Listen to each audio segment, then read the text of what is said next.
going on, everybody? I'm gonna wait for a couple people to jump on before we get started. Let me know if in the chat guys can hear me. Today we're talking about closing. So let's see. I'm on my laptop, so hopefully everything goes fine. Just give me a comment in the group. You guys can hear me. Waiting on those comments. All right. So, okay, cool. Thank you for letting me know. Awesome. All right. So I'm gonna wait a few more seconds, let a couple more people jump on. If you want to throw something, if you had a win in the group, whatever it may be, I had a win this week. Got a new lead generation client that I built a website for. Also got a new Facebook ads client that will probably turn into a lead generation client.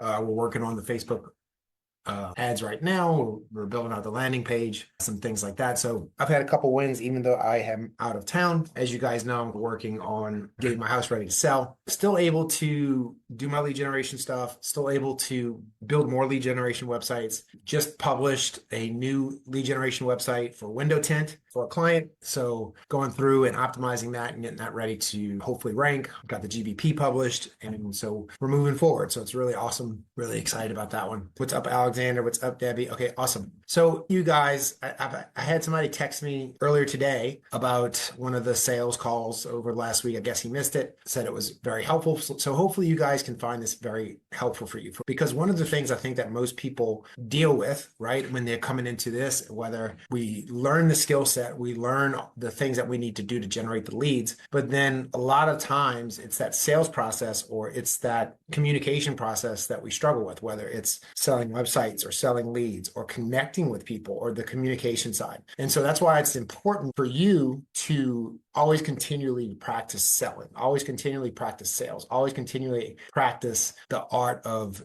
negotiation and conversation and communication. And over the last 2 weeks, I think the first week we went over the reason people buy. I think the second week we went over the different types of people that buy, right? And emotional response, solutions, things like that. Today, we're going to go over objections. We're probably going to do one more week of this just because the more I get into it, the more I'm obviously studying it a little bit more, the more notes I'm taking. And so I have this large section of types of different closes, right? We'll talk about objections a little bit, but we'll also get into really the different types of closing and how to increase your closing percentage. Because if you can increase your closing percentage, that means you can decrease the amount of meetings you have and make just as much money. So I want you to think about that. If your closes increase, that means you can take less calls. So if you're closing out of 10, or if you're closing 3 out of 10, if you're taking 10 calls a day and you can only close 1 out of 10, then that means you close 5 clients a week. But if you close 3 out of 10, you can work a 3-day week and still close just as many clients as you would if you worked a 5-day week. Or you can literally increase your close rate and increase the amount of money you make by working those other 2 days. So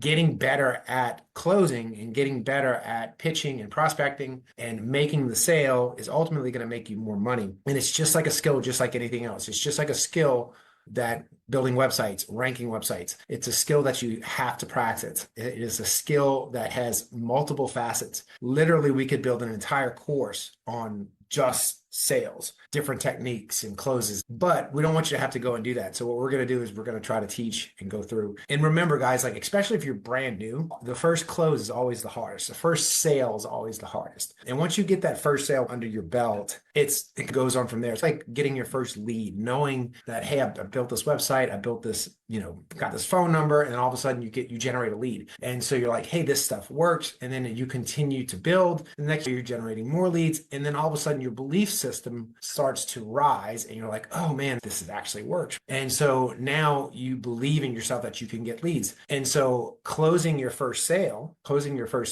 is just as important as generating your first lead. Closing that sale will ultimately lead to a higher belief system that you can actually close, even if it's not a great close, or even if it was a really easy close or a hard sale. So I'm going to go over a couple of tips and then we'll get into some specific types of closes.